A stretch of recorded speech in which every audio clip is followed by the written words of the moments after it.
Salut les amis, j'espère que vous allez super bien. Je suis heureux de vous revoir pour cette 9e vidéo. Et pour ceux qui viennent de connecter avec ce challenge, bienvenue à vous. Et laissez-moi vous expliquer en quoi consiste ce challenge. Ce challenge serait de faire une vidéo sur 30 jours. Quel est l'objectif de ce challenge? Premièrement, de me challenger. Et puis, il pourrait se résumer en 2 mots. Partager et me présenter, puisque vous êtes beaucoup de personnes à me suivre, mais peu de personnes me connaissent vraiment. Mais partager également les connaissances et compétences que je vois à travers des vidéos, à travers des podcasts que j'écoute, mais à travers de mes différentes lectures. Et le deuxième mot serait de développer. Développer mes compétences face caméra et développer toutes ces connaissances et compétences. Puisque le meilleur moyen pour moi d'intégrer et d'assimiler ces connaissances, c'est de les partager avec vous. Et la bonne nouvelle, c'est que je prends beaucoup de plaisir à le faire. Aujourd'hui, on va parler de ma routine matinale. Hier, je vous ai parlé d'un livre que j'ai lu récemment, qu'une amie m'a passé. Donc, de Miracle Morning de Hal Elrod, offrez-vous en supplément de vie. Donc ce livre consiste, c'est pour toutes les personnes qui veulent faire beaucoup plus de choses dans la journée. Et en fait, Hal explique comment mettre en place une routine matinale optimale. Dans ce livre aussi, il nous encourage du coup à nous réveiller au moins 1 heure et demie plus tôt que notre réveil habituel. Donc je vous avoue, j'ai essayé le Miracle Morning, je l'ai essayé sur 2 semaines, mais j'ai pas réussi. J'ai pas réussi à tenir dans la durée. Habituellement, je me lève vers 7h, 7h moins le quart. Et en essayant ce livre, j'ai voulu y aller à 6h, 6h moins le quart. Donc j'ai tenu sur 2 semaines. Mais avec les week-ends qui ont passé, c'est vrai que le lundi, ça a été difficile de reprendre le rythme. Et depuis, je l'ai pas repris. Donc si je fais cette vidéo aussi, ça pourrait peut-être motiver des gens et on pourrait se créer un groupe et se lancer à faire le Miracle Morning, se réveiller plus tôt et mettre en place des objectifs matinales. Donc vous me dites si ça vous plairait de monter ce petit challenge et ensemble, pareil, on va évoluer comme je vous ai dit dans mes premières vidéos. Donc ça peut être super intéressant. Donc ma routine matinale, elle se découpe en plusieurs parties. Dès que je me réveille, je file sous la douche, prendre une douche froide. Une douche très froide, pourquoi? Pour me réveiller, pour activer la circulation sanguine. Et à ce qui paraît, c'est bon pour le rajeunissement. Ok, donc je vous invite à essayer également. Deuxièmement, je retourne dans ma chambre et je médite.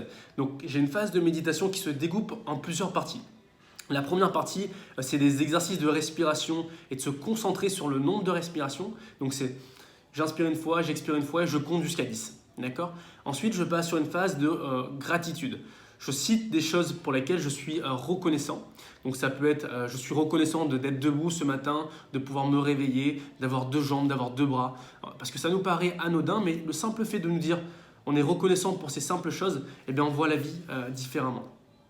Ensuite, la troisième phase, c'est une phase de remerciement et de visualisation. Je remercie donc ma source supérieure, donc pour moi c'est l'univers, et je remercie, si je me dis je veux avoir cette superbe voiture, je projette comme si je l'ai déjà, donc je remercie l'univers pour cette superbe voiture que j'ai là actuellement. Okay, donc on travaille sur la gratitude, mais aussi sur un exercice de visualisation qui est très important. Et puis, je termine avec des affirmations positives. Donc voilà, des affirmations, des compétences que je souhaite avoir et implémenter dans ma vie. Donc ça peut être tout simplement, je suis joyeux, je suis reconnaissant, je rayonne. Voilà, c'est des petites affirmations que vous pouvez développer, mais il faut qu'elles soient affirmatives. Okay, donc je vous invite juste à essayer juste la partie affirmation et gratitude qui va déjà vous apporter un état de bien-être dès votre réveil. Une fois la phase de méditation terminée, je m'engage à prendre un livre et lire 10 pages tous les jours. Voilà, donc ça, au bout d'un mois, j'ai déjà lu 300 pages. Généralement, les livres que je lis sont dans les alentours de 200 pages. Donc ça me fait un livre et demi par mois. Donc qui est déjà largement au-dessus de la moyenne. Donc là également, si vous souhaitez vous remettre à la lecture, fixez-vous des mini-objectifs. Peut-être 5 pages le matin, 5 pages le soir, ça vous fait 10 pages. Et sur un mois, ça vous fait 300 pages. Donc une fois cette phase de lecture terminée, je regarde ma plateforme. Donc je suis en ce moment une plateforme de Master Business que je vais vous en parler très prochainement. C'est une plateforme avec des coachs et des experts certifiés dans leur thématique qui vous donnent des pépites. C'est un peu comme le Netflix de la formation pour tous les entrepreneurs du 21e siècle. Donc je m'engage à regarder 15 minutes tous les jours, d'avoir des nouvelles informations et d'apprendre de nouvelles choses. Et une fois que j'ai fini avec Master Business et j'ai appris une nouvelle chose, je prends mes affaires et je pars à la salle de sport pendant une petite heure. Et puis je reviens et je déjeune. Et c'est là où je recommence à développer mes autres activités. Donc voilà, c'était un petit peu ma routine matinale. J'espère que vous allez pouvoir prendre quelques pépites qui vous aideront, comme la lecture notamment. Je sais que beaucoup de personnes souhaitent lire, mais ils n'en ont pas envie. D'accord ? Et en mettant des petits objectifs, donc de 5 pages le matin, 5 pages le soir, et bien vous allez progressivement apprendre à lire régulièrement. Et je vais vous laisser avec une citation du livre de Miracle Morning qui est un petit peu en rapport avec ce que moi je réalise personnellement et vous-même. Donc la personne que vous devenez est bien plus importante que ce que vous faites. Et pourtant, ce sont vos actes qui conditionnent la personne que vous devenez. Et c'est tout pour aujourd'hui et on se voit demain pour une nouvelle vidéo.